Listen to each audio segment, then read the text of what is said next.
It's time to take a bold rethink to consider if the answer is unions.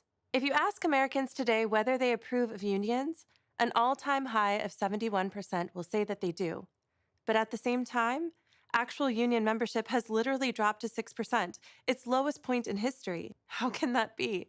Maybe it's because actually forming a union is the most difficult it's been in literally almost a century. And that's because for decades now, the corporate elites of this country have done everything that they can to take unions down at the kneecaps. Today, it hasn't gotten any easier for unions. In 2021 and 2022, workers won major victories when they successfully voted to unionize at companies like REI, Amazon, Apple, Trader Joe's, Chipotle, and Starbucks. But since then, almost none of those companies have shown up to the table to actually sign a union contract.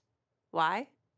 Because the current penalties for deliberately and illegally dragging out negotiations are far more appealing to these corporations than the cost of actually allowing workers to unionize. Still, working folks are holding strong, and we've got to. Because for real, unions might be our last best hope for the American dream. I mean, union workers literally make 1.3 million more over their lifetimes than non-union workers. And when working people thrive, so do their families.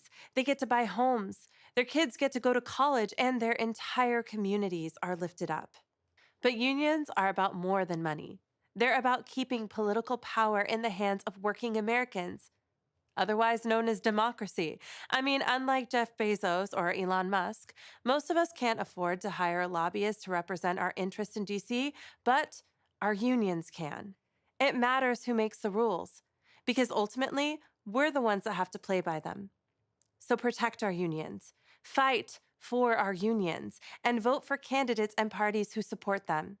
It's the last best way to safeguard the American dream for generations to come.